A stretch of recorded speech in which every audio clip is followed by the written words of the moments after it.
திமுக கூட்டணியில் போக வேண்டும் என்று சொன்ன காலங்கள் உண்டு. 2006ஆம் ஆண்டு 19 மாசம் 570 நாட்கள் 1.25 வருடம் தலைவர் வைகோ அவர்களை கொடா சட்டத்தில் கைது செய்து சிறையில் அடைத்த போது கூட்டணி வைத்த போது கூட்டணிக்கும் செல்லக்கூடாது என்று சொன்னவன் நான்.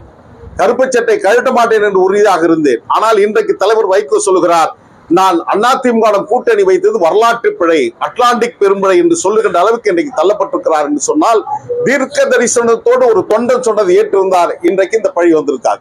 2016ஆம் ஆண்டும் மக்கள் நல கூட்டணி உருவாகின்ற போது அந்த கருவிலேயே நான் அதை எதிர்த்தேன், துவக்க நிலையை எதிர்த்தேன். வேண்டாம், இந்த முடியாத ஒன்றை நாம் தேவையில்லாமல் முயற்சி எடுக்க வேண்டாம் என்று சொன்னேன்.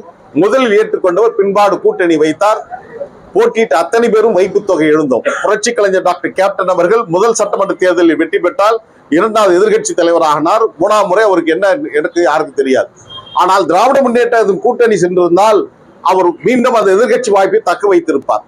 வெற்றிக்கு வாய்ப்பை இழந்ததற்கு பின்னால் நடைபெற்ற செயல்வீரர் கூட்டத்தில் காக்கைக்கு நோவு, மாட்டுக்கு நோவு, காக்கைக்கு கொண்டாட்டம் என்பதை போன்று 27 பேர் மதிமுக போட்டியிட்டு கடுமையான பொருட்செலவை இழந்து நாங்கள் தோல்வியை சேர்ந்து மனவேதனோடு நாங்கள் உள்ளே சென்ற போது அங்கே கொண்டாட்டம் நடைபெற்றது, குதூகலம் ஏற்பட்டது, சாணக்கியதனம் வெற்றி பெற்றது என்று சொன்னார்கள். அது என்ன சாணக்கியம் என்று சொன்னால், அங்கே சொல்லாடப்பட்ட ஒற்றை வார்த்தை, ஒரு கல்லில் 2 மாங்காய். ஒன்று, கேப்டனுடைய அத்தியாயத்தை முடித்தாகிவிட்டது, தேசிய முற்போக்கு திராவிட முன்னேற்றத்துடைய கதை முடித்தாகிவிட்டது, அடுத்து திராவிட முன்னேற்ற கழகம் ஆட்சிக்கு வர முடியாமல் செய்தோம் என்று சொன்னார்கள்.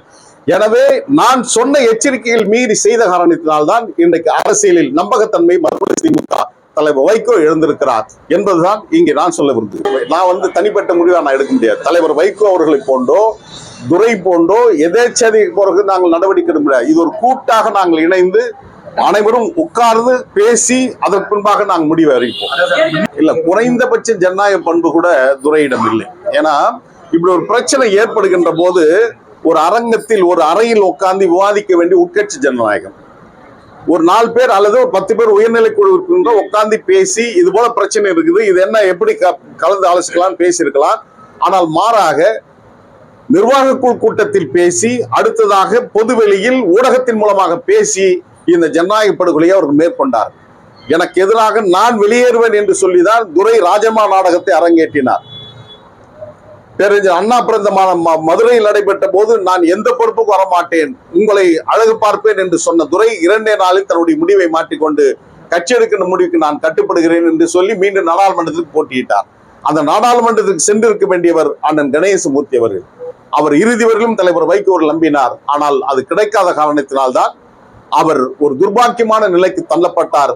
இந்திய அரசாங்கம் இது குறித்து தீவிரமான புலன் விசாரணை செய்யவில்லை என்பது எங்களுடைய வருத்தம், அவரை சார்ந்தவருடைய வருத்தம். ஏனென்று சொன்னால், இறந்தவர் ஒரு சாதாரண மனிதர்ல, ஒரு திராவிட இயக்கத்தில் 1/2 நூற்றாண்டு கால பொது வாழ்க்கைக்கு சொந்தக்காரர், நாடாளுமன்ற உறுப்பினராக இருந்து தற்கொலை செய்தவருடைய மரணம் ஏன் நடந்தது, எப்படி நடந்தது என்று புலன் விசாரணை செய்யவில்லை.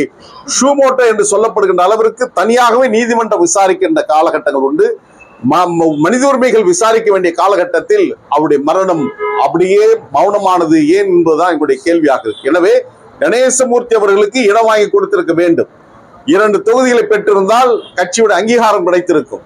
தன்வினை தன்னை சுடும், ஓட்டாப்பம் வீட்டை சுடும் என்பதை போன்று துரையின் சுயநலத்திற்காகவே ஒரே தொகுதி வாங்கி ஒரே வேட்பாளர் என்று என்ன காரணத்தினால் கட்சியின் அங்கீகாரம் கிடைக்கவில்லை. இப்போது அந்த அங்கீகாரத்தை நோக்கிதான் அடுத்த கட்ட நகர்வை மேற்கொள்ள இருக்கிறார்கள். தொண்டருடைய மனநிலையை தயார்படுத்துகிறார்கள். நாங்கள் அங்கீகாரம் வழங்குவதற்காகவே அதிக தொகுதிகளை கேட்கிறோம் என்பது, அங்கீகாரம் கேட்பது அங்கீகாரத்திற்காகவே அதிக தொகுதி அல்ல, மத்திய அமைச்சர் ஆவதற்கு பாஜகவுடன் செல்வதற்கு இந்த நகர்வுகளை துரை மேற்கொள்கிறார் என்பதுதான் அனைவரும் அறிந்த செய்தியாக நாங்கள் பார்க்க விரும்புகிறோம். செய்திகளை உடனுக்குடன் தெரிந்து கொள்ள கீழ்கண்ட கேபிள் மற்றும் டிடிஎச் நெட்வொர்க்குகளில் எம்நாடு செய்தி தொலைக்காட்சியை காணுங்கள். பாதகம் செய்பவரை கண்டால் நாம் பயம் கொள்ளலாகாது பாப்பா, மோதி மிதித்து விடு பாப்பா, அவர் முகத்தில் உமிழ்ந்து விடு பாப்பா. அண்மை செய்திகளை உடனுக்குடன் தெரிந்து கொள்ள இணைந்திருங்கள் எம்நாடு தொலைக்காட்சியுடன்.